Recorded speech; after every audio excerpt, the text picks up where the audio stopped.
হ্যাঁ বন্ধুরা, কেমন আছেন? আশা করি ভালো আছেন। আচ্ছা, আজকে ভিডিওর মাধ্যমে আমি দেখাবো যে আপনারা যারা ফাইবারে কাজ করেন তাদের অনেক সময় উপরে নেভিগেশন বারটা আসে না। এই যে বারটা, এই বারটা কিন্তু দেখা যায় না। এটা কী কারণে দেখা যায় না সেটা আমি আজকে আপনাদের দেখাবো। এটাকে বলা হলো নেভিগেশন বার।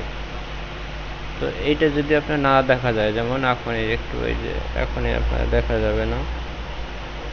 আমি এটা না দেখার কারণটা হচ্ছিল, আমি কয়েকটা কারণ এই দেখেন এখন কিন্তু এটা দেখা যাচ্ছে না নেভিগেশন বারটা।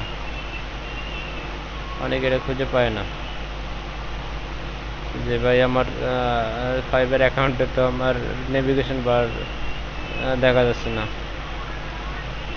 তো নেভিগেশন বারটা যদি আপনার দেখা না যায়, খুব আজকের এই ভিডিওটা দেখার পর আপনারা নিজেরা খুব সহজে আপনারা এটা সলভ করতে পারবেন। আপনারা এই আজকের ভিডিওটা দেখার পর খুব সহজে সলভ করতে পারবেন। সেটা কিভাবে? আপনাদের এটা যদি আপনার রেজুলেশন যদি আপনার বাড়ানো থাকে, যেমন এখানে আমার দেওয়া আছে এলো, এখানে দেখবেন স্ক্রিন রেজুলেশন। এই রেজুলেশন যদি বাড়ানো থাকে তাহলে আপনার ওটা আসবে না, ওটা শো করবে না।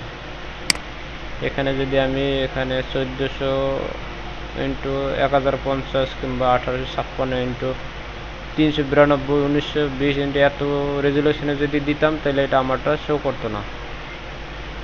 তো আর একটা কারণে আপনার শো করে না, আপনারা যদি কখনো এরকম যদি হয় সেক্ষেত্রে আপনারা কি করবেন, নেভিগেশন বারের জন্য এখানে আপনার কন্ট্রোল মাইনাস চাপ দেবেন। রেজুলেশনটা আপনার স্ক্রিন রেজুলেশনটা অটোমেটিকভাবে শো হয়ে যাবে। দেখেন এই যে শো করতেছে।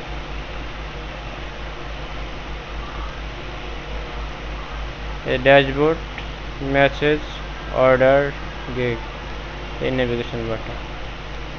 তো ভিডিওটি এইটুকু ছিল, যে খুব সিম্পল একটা বিষয় আপনারা কীভাবে নেভিগেশন বার শো করবেন এটি। তো ভিডিওটি দেখার জন্য আপনাদের ধন্যবাদ।